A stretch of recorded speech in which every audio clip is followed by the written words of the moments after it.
ఓం శాంతి 3/6/2024 మధురమైన పిల్లలు, విశ్వానికి యజమానులుగా తయారుచేసే తండ్రిని ఎంతో అభిరుచితో స్మృతి చేయండి. స్మృతి ద్వారానే మీరు సతో ప్రధానంగా అవుతారు. ప్రశ్న: ఏ ఒక్క విషయం పట్ల పూర్తి ధ్యాసనుంచినట్లయితే బుద్ధి యొక్క కపాటం తెరుచుకుంటుంది? జవాబు: చదువు పట్ల. భగవంతుడు చదివిస్తున్నారు, అందుకే ఎప్పుడు కూడా చదువు మిస్ అవ్వకూడదు. ఎప్పటి వరకైతే జీవించి ఉంటారో అప్పటి వరకు అమృతాన్ని తాగాలి.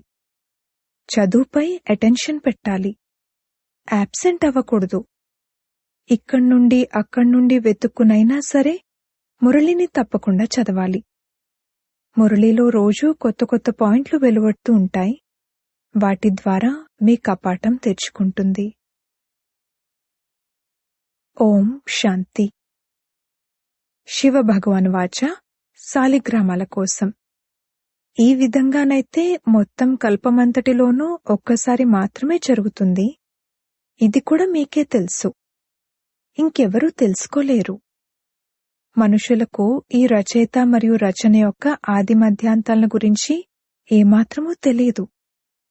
స్థాపనా కార్యంలో విఘ్నాలైతే తప్పకుండా కలిగేదే ఉందని పిల్లలైన మీకు తెలుసు.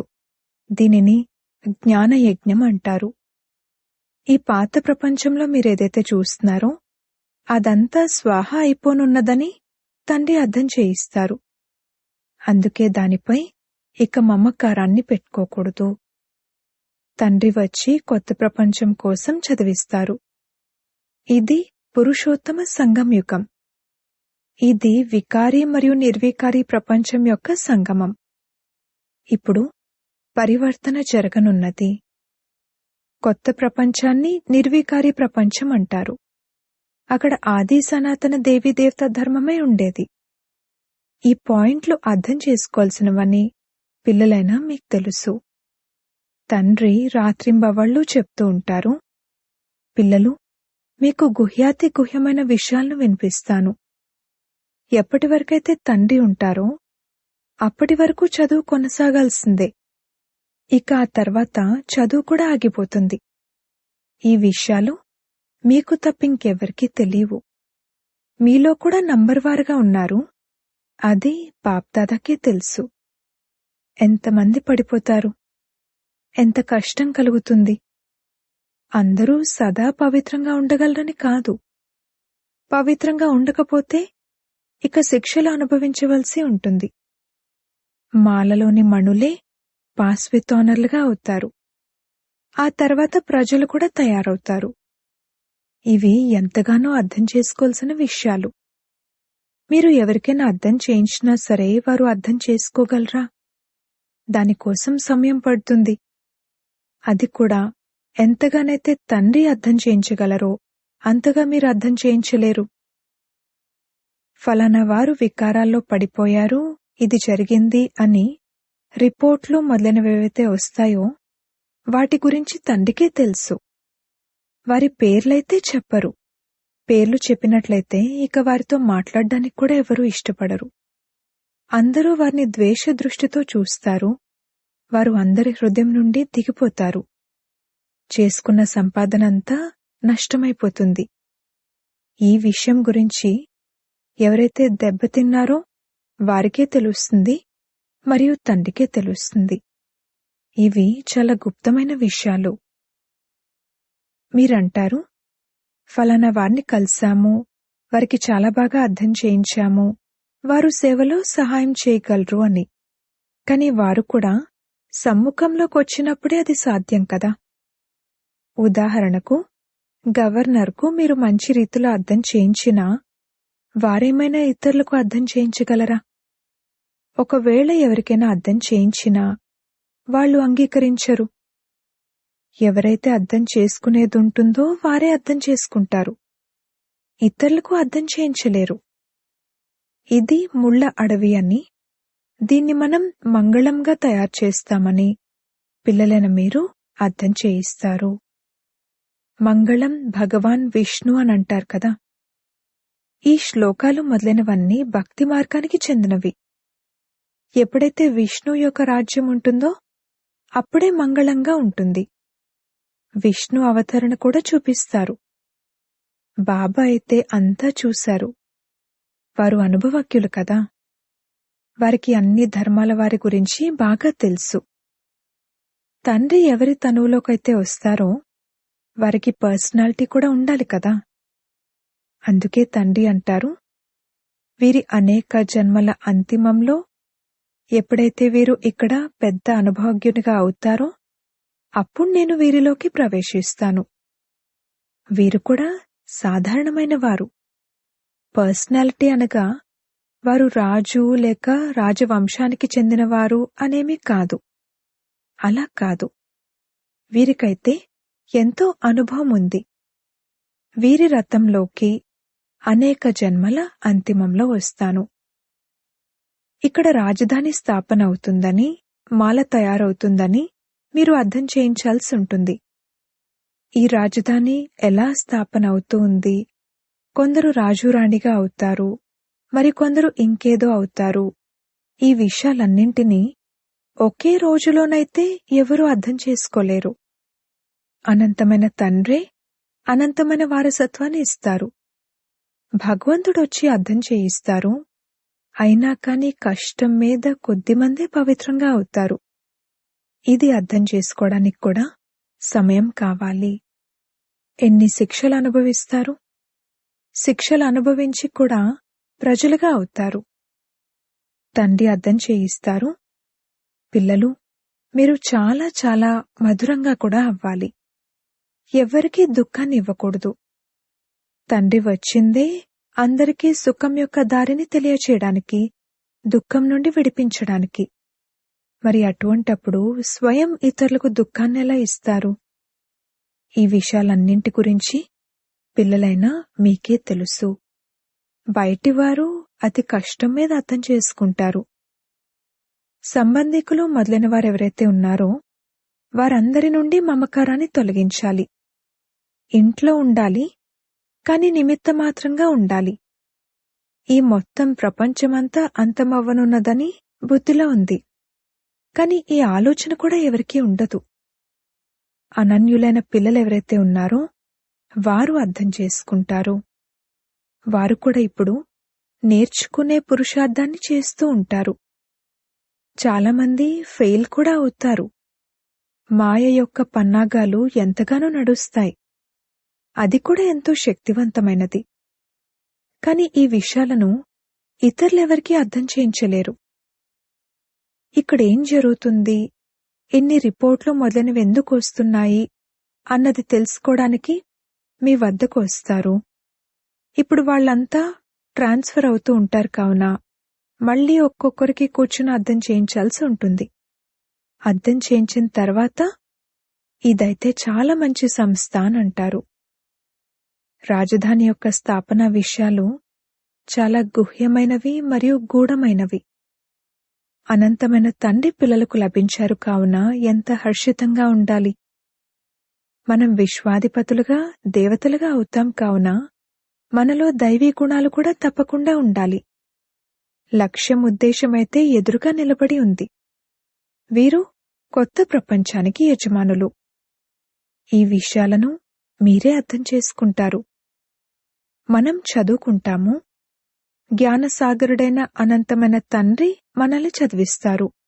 అమరపురిలోకి లేక స్వర్గంలోకి తీసుకువెళ్లడానికి మనకి జ్ఞానం లభిస్తుంది. ఎవరైతే కల్పకల్పము రాజ్యాన్ని తీసుకున్నారో వారే వస్తారు.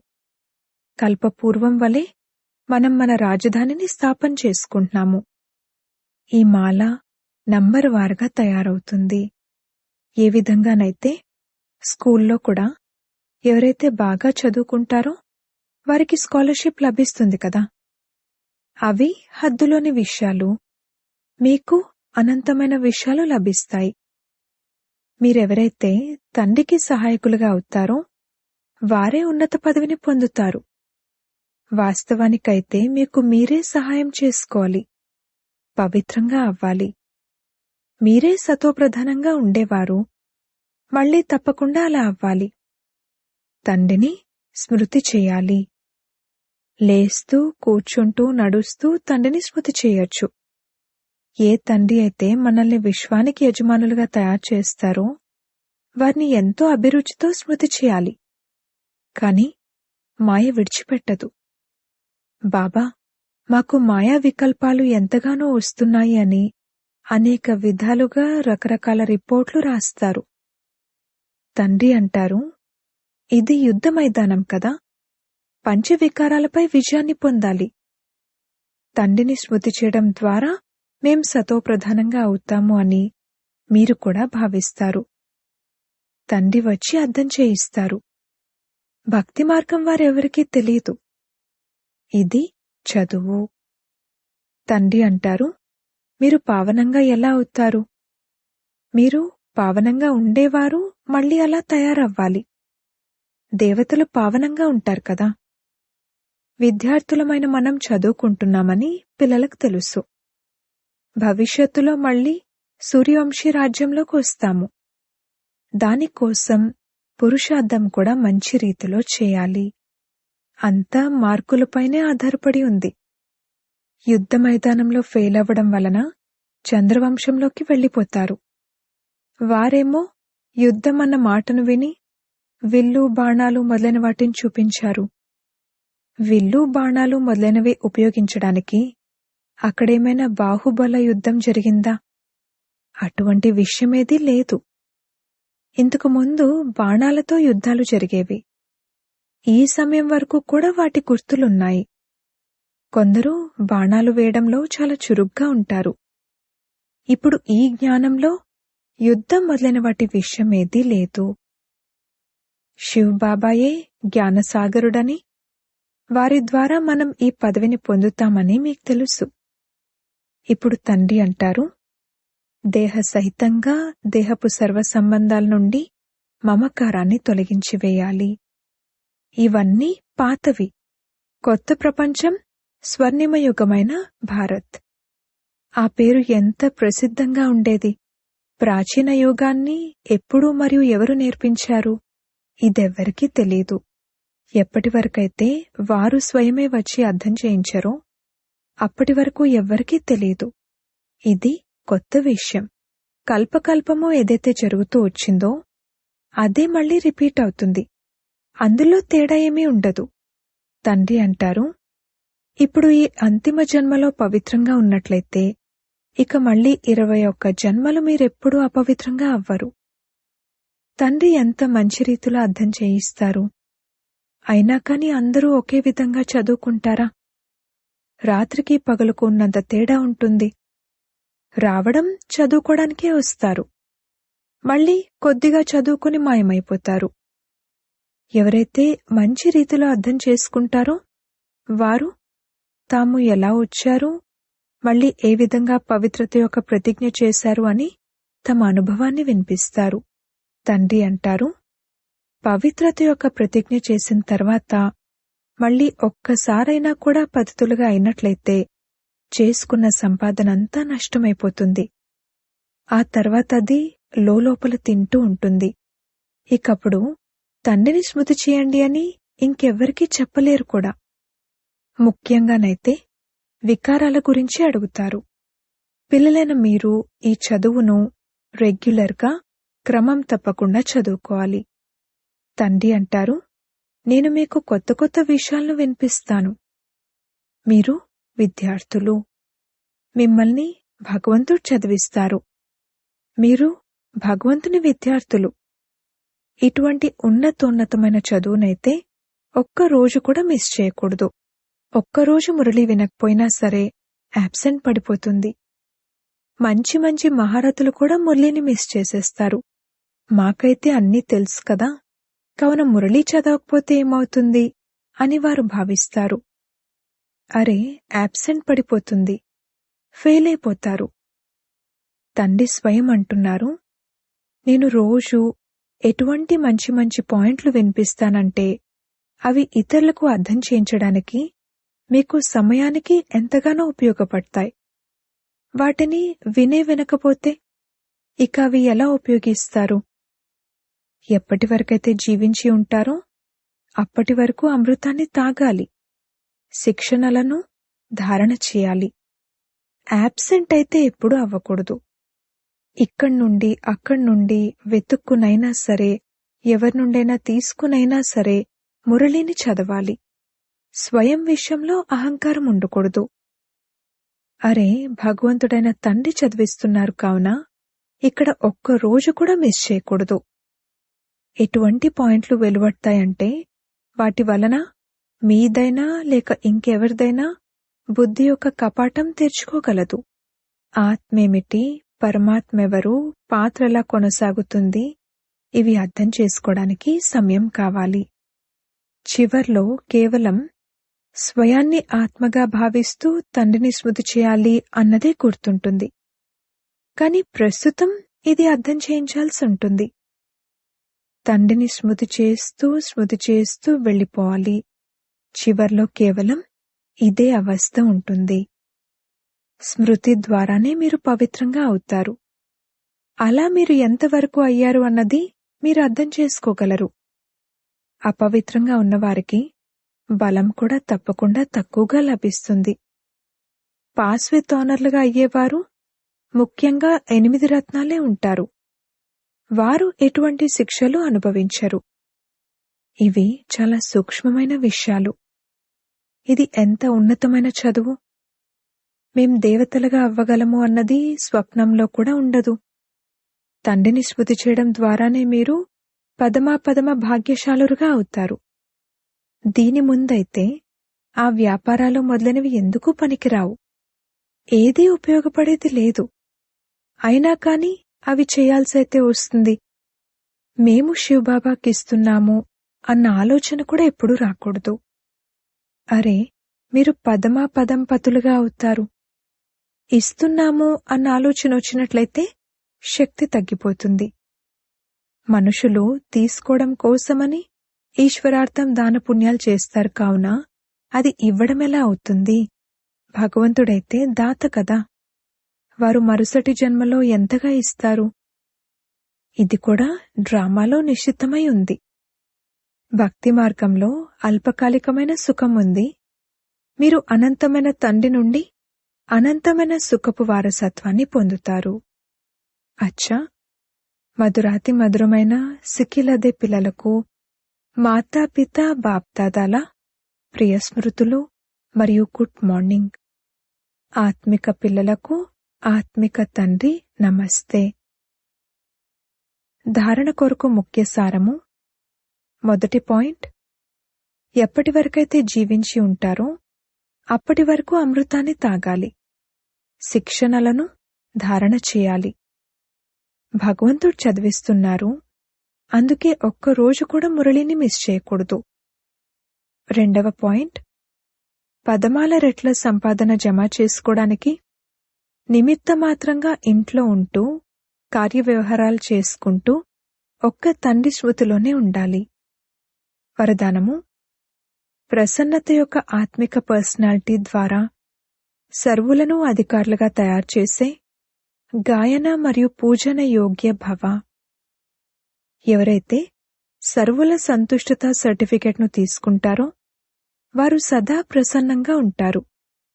మరియు ఈ ప్రసన్నత యొక్క ఆత్మిక పర్సనాలిటీ కారణంగా ప్రసిద్ధమైన వారిగా అనగా గాయన యోగ్యంగా మరియు పూజన యోగ్యంగా అవుతారు. శుభచింతకులుగా ప్రసన్న చిత్తులుగా ఉండే ఆత్మలైన మీ ద్వారా సర్వులకు సంతోషం, ఒక ఆధారం, ధైర్యమనే రెక్కలు మరియు ఉల్లాస ఉత్సాహాల యొక్క ప్రాప్తి ఏదైతే కలుగుతుందో ఆ ప్రాప్తి కొందరిని అధికారులుగా చేస్తుంది, మరికొందరు భక్తులుగా అవుతారు.